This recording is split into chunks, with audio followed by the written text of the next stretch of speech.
Alhamdulillahirabbil alamin wa bihi nasta'inu ala umurid dunya waddin. Wassalatu wassalamu ala asrafil anbiya'i wal mursalin sayyidina wa maulana Muhammadin wa ala alihi wa ashabi ajma'in wa man tabi'ahum bi ihsanin ila yaumiddin. Asyhadu an la ilaha illallah al-malikul haqqul mubin wa asyhadu anna Muhammadan abduhu wa rasuluhu shadiqul wa'dil amin. Assalamu alaikum warahmatullahi wabarakatuh.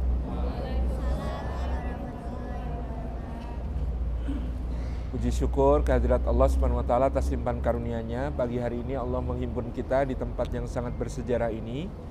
Bapak Ibu, masjid ini diberi nama Masjid Namirah. Didirikan pada abad kedua Hijriyah oleh Khalifah Daulah Abbasiyah Harun ar-Rasyid, dan posisi di mana dibangunnya Masjid Namirah ini adalah posisi di mana dahulu Nabi SAW berkhutbah di hari Arafah pada Haji Wada. Adapun posisi Masjid Namirah sekarang separuh-separuh. Separuh berada di bagian dari Arafah, separuhnya adalah bagian dari Lembah Uranah yang bukan merupakan bagian dari Arafah. Makanya tadi kita bisa melihat di sebelah sana ada tulisan Arafah ends here. Jadi Arafah berakhir di sini. Nah, Bapak Ibu yang dirahmati Allah, khutbah Nabi SAW pada tahun ke-9 itu, pada tahun ke-10 itu, pada Haji Wada itu, pada hari Arafah ini adalah khutbah yang seakan-akan adalah perpisahan dengan seluruh kaum muslimin, di mana Nabi SAW sudah memberikan isyarat-isyarat sejak sebelum berangkat dari Madinah untuk berhaji wada. Jadi Nabi SAW itu dalam hidupnya melaksanakan ibadah ke Makkah itu apa saja ibu-ibu? 1. Umroh Hudaybiyah tahun ke-6 Hijriah. Disebut Umroh Hudaybiyah karena perjalanan Nabi SAW terhenti di Hudaybiyah dan dilarang oleh kaum Quraisy untuk masuk kota Makkah, sehingga beliau menyembelih hewan kurban dan bertahalulnya di Hudaybiyah. Maka disebut sebagai Umrah Hudaybiyah. Kemudian Nabi SAW melaksanakan di tahun ke-7 Hijriah Umratul Qadha, umroh pengganti. Kenapa disebut umroh pengganti? Karena pada tahun ke-7 itu adalah hasil dari perjanjian Hudaybiyah, di mana tahun ke-6 Nabi dilarang untuk memasuki Masjidil Haram, tetapi beliau boleh berangkat lagi tahun berikutnya dengan hanya membawa pedang dalam sarungnya, tidak boleh membawa senjata yang lain dan mengenakan pakaian ihram. Ini tahun ke-7 namanya Umratul Qadha. Di waktu Umratul Qadha itu terjadi peristiwa yang unik ya. Pada saat sa'i, orang-orang Ansar semula menolak untuk melaksanakan sa'i. Kenapa? Karena di antara Safa dan Marwah itu ada berhala Manat yang sangat besar yang menjadi sesembahannya kaum Aus dan Khazraj pada masa jahiliyah. Jadi ketika disuruh untuk sa'i, orang-orang Ansar merasa enggan karena ada berhala Manat yang dulu mereka sembah yang sekarang telah mereka tinggalkan. Jadi istilah anak sekarang, ketemu mantan tuh nggak enak. Dan ini meskipun mantan sesembahan, mantan Tuhannya, mantan dewanya gitu ya, itu nggak seneng mereka orang-orang Ansar ini, maka mereka enggan untuk melaksanakan sa'i. Manat berhalanya wallahu alam dari kayu atau batu. Kemudian pada saat itu Allah menurunkan ayat yang kita baca pada saat kita sa'i ya. Innas safa wal marwata min sya'airillah faman hajjal baita aw i'tamara fala junaha alaihi ayat tawafa bihima. Jadi Safa dan Marwah itu kata Allah syiarnya Allah, nggak ada hubungannya sama berhala kalian, nggak ada hubungannya sama Manat yang kalian sembah. Maka barang siapa berhaji atau berumrah, tiada dosa baginya untuk sa'i di antara Safa dan Marwah. Tiada dosa ini kan jadi kalimat untuk memberi pemahaman kepada orang-orang Ansar, karena mereka khawatir kalau kami sa'i nanti ketemu Manat, jangan-jangan kami berdosa gitu ya. Jadi ketemu mantan itu nggak apa-apa asal nggak ngapa-ngapain kan gitu. Yang salah itu menyembah Manat gitu ya. Nah, kalau sa'i meskipun di situ masih ada berhala Manat, tetapi tidak masalah. Tiada dosa baginya untuk bersa'i antara Safa dan Marwah. Ini yang kedua. Yang ketiga, Nabi SAW melaksanakan umrah ketika kemudian beliau SAW berada dalam masa Fathu Makkah, kemudian juga umrah ba'da perang Hunain yang dilaksanakan diambil mikotnya dari Ji'ronah. Kalau yang di umrah pada saat Fathu Makkah, dan ini menjadi perbedaan pendapat di kalangan ulama, tetapi yang jelas Nabi SAW setelah itu di umrah Hunain beliau melaksanakan umrah dari Ji'ronah setelah perang Hunain dan pengepungan Taif. Adapun yang mengambil mikot di Tan'im adalah ibunda kita Aisyah radhiyallahu anha atas perintah Nabi SAW. Makanya kalau di Tan'im nama masjidnya Masjid Aisyah radhiyallahu anha. Kemudian tahun ke-9 Nabi SAW tidak berangkat berhaji ataupun berumrah.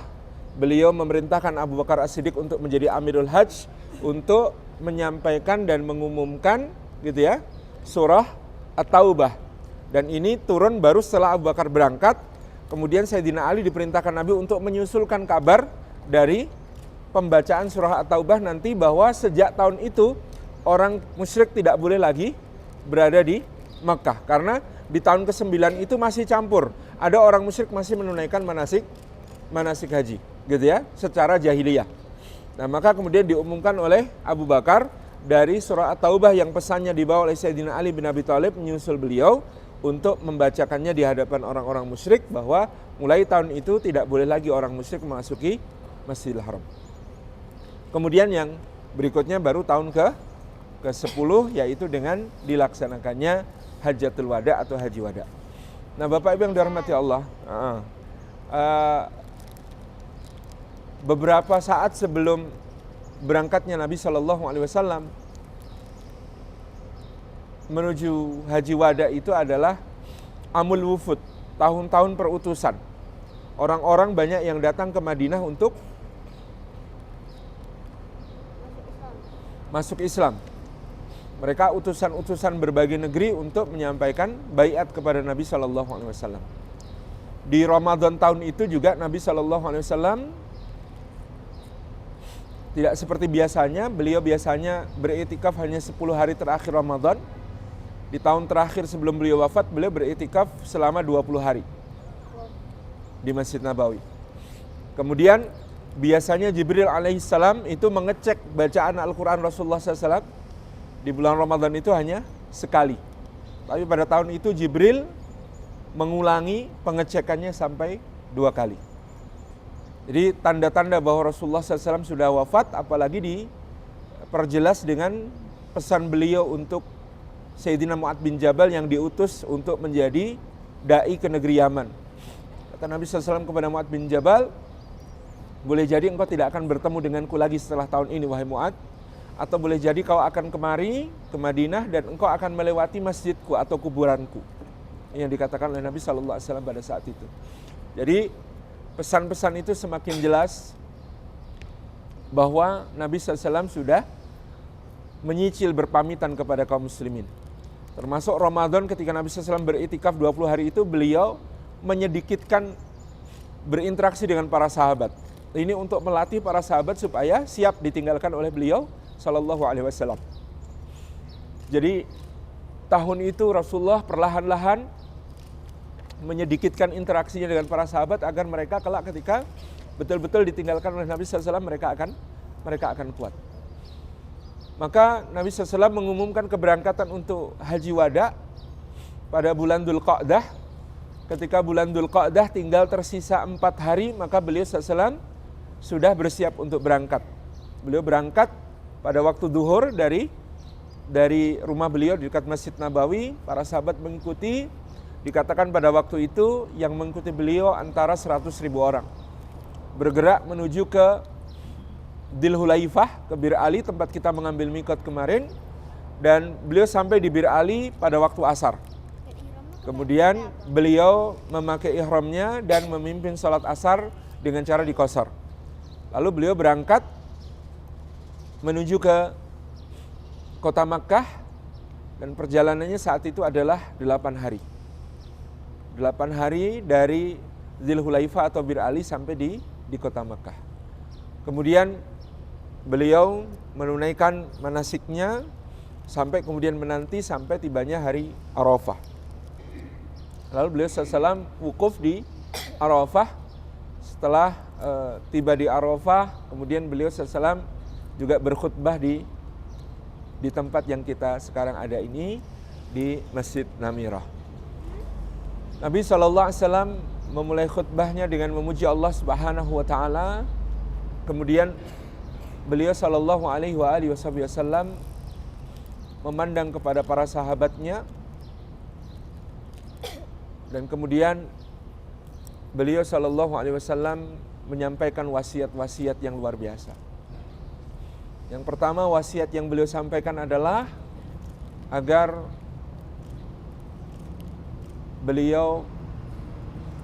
para sahabat kaum muslimin semuanya berpegang teguh kepada Al-Quran dan Sunnah sebagai dua pusaka yang beliau tinggalkan, yang jika berpegang teguh kepada keduanya maka tidak akan tersesat umat ini selama-lamanya. Kemudian beliau sallallahu alaihi wasallam juga menyampaikan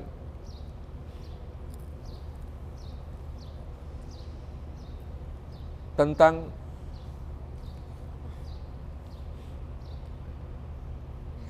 hal-hal yang penting, di antaranya adalah tentang salat. Kemudian beliau menyampaikan tentang keluarga, agar setiap orang memperhatikan keluarga mereka, menjaga diri mereka dan keluarga mereka dari api neraka. Tentang para wanita, tentang para istri juga yang diberikan wasiat oleh Nabi Sallallahu Alaihi Wasallam. Saya gabungkan isi khutbah Rasulullah SAW dengan apa yang beliau sampaikan di Masjid Khaif di Mina pada hari berikutnya, yaitu tanggal 10. Tapi sebelumnya pada hari itu pula di Arafah, Allah Subhanahu wa taala menurunkan ayatnya. A'udzubillahi minasyaitonirrajim. Al-yawma akmaltu lakum dinakum wa atmamtu 'alaikum ni'mati wa raditu lakumul Islam madina. Al-yawma, pada hari ini, akmaltu lakum, aku sempurnakan untuk kalian, dinakum, agama kalian. Wa atmamtu 'alaikum nikmati, dan aku telah penuhi, sempurnakan seluruh nikmatku kepada kalian. Wa raditu lakumul Islam madina, dan aku telah meridhai Islam menjadi agama bagi kalian. Maka Sayyidina Umar bin Khattab menangis ketika itu. Orang-orang bertanya kenapa Umar menangis. Kata Umar bin Khattab, tidak ada sesudah kesempurnaan kecuali akan berkurang dan berkurang. Ketika Allah mengatakan al-yawma akmaltu lakum dinakum, pada hari ini telah kusempurnakan agama kalian, maka dinul Islam sempurna pada hari itu. Tetapi itu berarti sesudahnya adalah berkurang dan berkurangnya apa yang telah sempurna itu. Dan berkurang yang paling menjadi kekhawatiran Umar bin Khattab pada saat itu adalah wafatnya Rasulullah SAW. Jadi kalau Abu Bakar As-Siddiq sudah membaca tanda-tanda pamitnya Rasulullah sejak turun surah An-Nasr, sejak kemudian Nabi SAW berkhutbah mengatakan tentang hamba Allah yang diberi pilihan, maka Sayyidina Umar di Arafah ketika itu beliau menangis. Kelak tentang ayat ini, Bapak Ibu yang dirahmati Allah, akan ada seorang ahli kitab berkata kepada Sayyidina Umar bin Khattab radhiyallahu anhu ketika menjadi Amirul Mukminin, sesungguhnya, kata orang Yahudi ini, kalian memiliki satu ayat di dalam Al-Quran yang seandainya ayat itu turun kepada kami, niscaya akan kami jadikan hari turunnya ayat itu sebagai hari raya kami. Sayyidina Umar bin Khattab mengatakan ayat yang mana? Orang Yahudi itu berkata, ayat al-yawma akmaltu lakum dinakum wa atmamtu 'alaikum nikmati wa raditu lakumul Islam madina. Kata Sayyidina Umar bin Khattab, segala puji bagi Allah, alhamdulillah, tanpa kami menjadikannya sebagai hari raya, aku tahu kapan, di mana ayat itu turun. Ayat itu turun di tempat yang paling suci di muka bumi, di Arafah. Dan ayat itu turun di hari yang paling suci, yaitu hari Arafah. Jadi di mana saat itu hari Haji Akbar, jamaah haji wada yang sangat besar jumlahnya bersama Nabi SAW sedang melaksanakan wukuf. Hari di mana Allah melebur mengampuni dosa-dosa mereka semua. Kata Sayyidina Umar, alhamdulillah, ini tanpa kami jadikan sebagai hari raya pun adalah hari raya di sisi Allah Subhanahu wa taala. Nabi SAW bertanya kepada para sahabat radhiyallahu anhum ajma'in, tempat apakah ini? Maka para sahabat menjawab, Allah wa rasuluhu a'lam. Allah dan Rasulnya lebih mengetahui.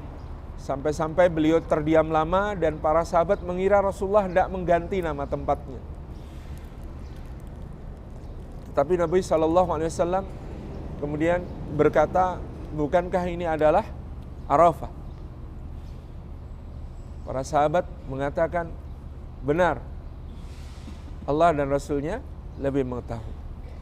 Kemudian Nabi SAW berkata, bulan apakah ini? Kemudian para sahabat terdiam dan berkata, Allah wa rasuluhu alam, Allah dan Rasulnya lebih tahu. Para sahabat mengira Rasulullah SAW akan mengubah nama bulan itu. Tapi kemudian beliau SAW bersabda, bukankah ini bulan Dzulhijjah? Maka para sahabat mengatakan, benar ya Rasulullah. Kemudian Nabi SAW bertanya, hari apakah ini? Kemudian para sahabat menjawab, Allah wa rasuluhu alam, Allah dan Rasulnya lebih mengetahui. Seakan-akan Nabi hendak mengubah nama hari itu. Tapi kemudian Nabi SAW kemudian juga menegaskan, ini adalah hari Arafah, hari Haji Akbar.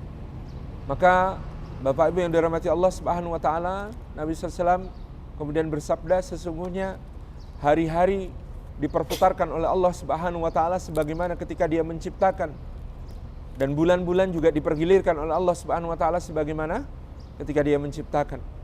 Maka di antara ke-12 bulan ada 4 bulan yang haram, yaitu bulan Dzulqa'dah, Dzulhijjah dan Muharram yang berkumpul, dan 1 bulan yaitu Rajab yang menyendiri, berada di antara Jumadil Akhir dengan Sya'ban. Maka kata Nabi SAW, pada hari ini beliau menegaskan, darah kalian suci, haram. Harta kalian haram, sebagaimana haramnya hari ini, bulan ini, dan tempat ini. Ketika Rasulullah SAW mengumumkan yang demikian, maka beliau sedang mengangkat harkat seluruh manusia. Tidak ada yang boleh ditumpahkan darahnya atau dirampas hartanya tanpa hak.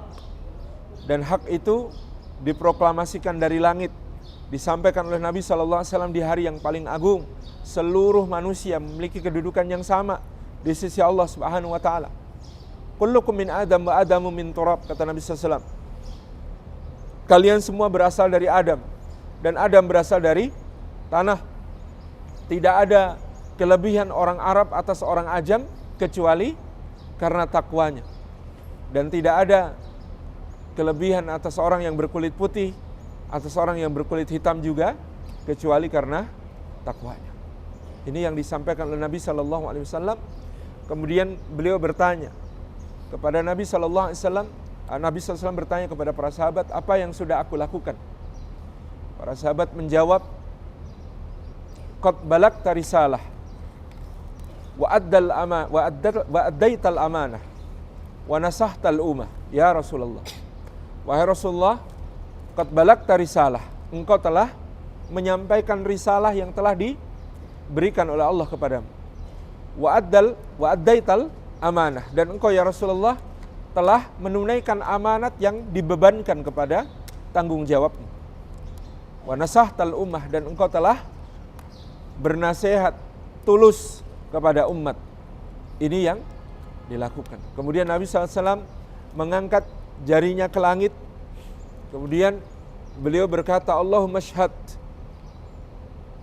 Allahumma syhad, Allahumma syhad, ya Allah saksikan, ya Allah saksikanlah, ya Allah saksikanlah. Dan pada beberapa kalimat yang beliau sampaikan, beliau selalu menyampaikan, apakah sudah kusampaikan? Kemudian para sahabat mengatakan, bala ya Rasulullah, sudah disampaikan. Maka kemudian, saksikanlah ya Allah bahwa sudah ku sampaikan.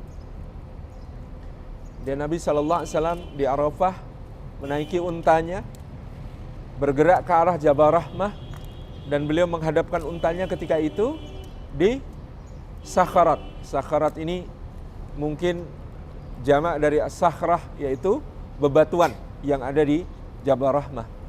Dan beliau kemudian melanjutkan wukufnya di sana sampai matahari terbenam.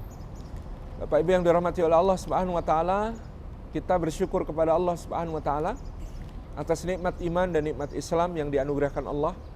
Dan hari itu hari Haji Akbar, di dalam Haji Wada, Nabi SAW telah menyampaikan kepada kita hal-hal penting yang untuk menjadi panduan hidup kita semuanya, dari tentang berpegang teguh kepada Quran dan Sunnah, dari tentang senantiasa menjaga salat-salat kita, dari tentang berbuat baik kepada keluarga dan istri-istri kita.